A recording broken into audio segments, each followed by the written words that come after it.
ఇప్పుడు మిమ్మల్ని అందరినీ కూర్చోబెట్టి నేను ఇక్కడ మీ క్లాస్ చెప్తుంటే మీరు క్లాసు విని నా చెప్పిన విధానాన్ని చూసి మీరందరూ డెఫినెట్గా నన్ను మెచ్చుకుంటారు.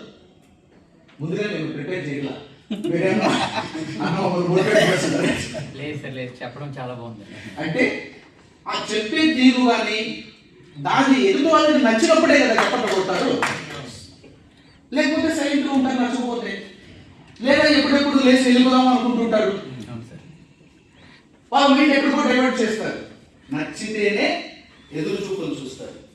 దానికి ప్రతిఫలంగా వారి ఎమోషన్ని బయట పెట్టడానికి చప్పట్లు కొడతారు, వీలలేస్తారు, విజిల్ వేస్తారు, ఎన్నో రకాలుగా వాళ్ళ ఉత్సాహాన్ని వాళ్ళు చూపిస్తారు. అదే మాటకున్న పవర్. అందుకోసమే మనం ఎప్పుడు కూడా రాజకీయ నాయకులు కూడా మాట అనేది చాలా ముఖ్యం. మనం క్లస్టర్ ఇన్ఛార్జిగా పనిచేస్తున్నాం. 25 మంది బూత్ ఇన్ఛార్జులు మనతో పాటు ఉన్నారు. ఆ టీంకి మీరు లీడర్. అలాగే 5 మంది యూనిట్ ఇన్ఛార్జులు కూడా మీ దగ్గర ఉన్నారు. ఇక కుటుంబ సాధికారక సారథులు ఉన్నారు, వాళ్ళకు కన్వీనర్లు ఉన్నారు. ఇది కాకుండా ముఖ్యంగా 25,000 మంది ఓటర్లు మీ దగ్గర ఉన్నారు. మరి వీరందరినీ కూడా మీరు సమన్వయం చేయాలంటే మీకు మాట ఉండాలిగా. మాట